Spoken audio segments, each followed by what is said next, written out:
அஸ்ஸலாமு அலைக்கும் வரஹ்மத்துல்லாஹி வபரகாத்துஹு. என் பெயர் சாரா. நான் 4ஆம் வகுப்பு படிக்கிறேன். அனைவருக்கும் இனி சுதந்திர தின நல்வாழ்த்துக்கள். இந்தியா இந்த பாரத நாடு சுதந்திரம் அடைந்து 77 ஆண்டுகள் கடந்து ஓடிவிட்டது. இத்தனை ஆண்டு காலங்களில் ஒவ்வொரு வருடமும் சுதந்திர தின விழா என்பது நாடு முழுவதும் இருக்கின்ற அரசு அலுவலகங்கள், பள்ளி, கல்லூரிகளில் கொண்டாடப்பட்டால் இன்றைய தலைமுறை பிள்ளைகளை பொறுத்தவரை அது ஒரு தேசிய கொடியேற்றும் சம்பிரதாய விழாவாக மாறிக்கொண்டு வருகிறது.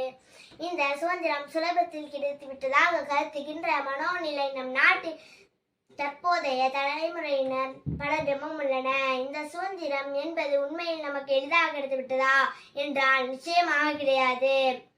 இன்றைய நம் தலைமுறையினர் நன்றாக வாழ வேண்டும் என கருதி நமக்கு பல தலைமுறைகளுக்கு முன்பாக இருந்த நம் முன்னோர்கள் சிந்தித்து இந்த நாடு அந்நியர்களின் ஆதிக்கத்திலிருந்து அவர்களின் சுரண்டலில் இருந்து விடுதலை பெற வேண்டும் என உயரிய லட்சியத்தை கொண்டு தங்கள் உடல், பொருள், ஆவி என அனைத்தையும் இந்த நாடு விடுதலைக்காக தியாகம் செய்து நமக்கு பெற்றுக் கொடுத்ததுதான் இப்போது நமது நாடு மக்கள் அனுபவிக்கின்ற சுதந்திரமாகும்.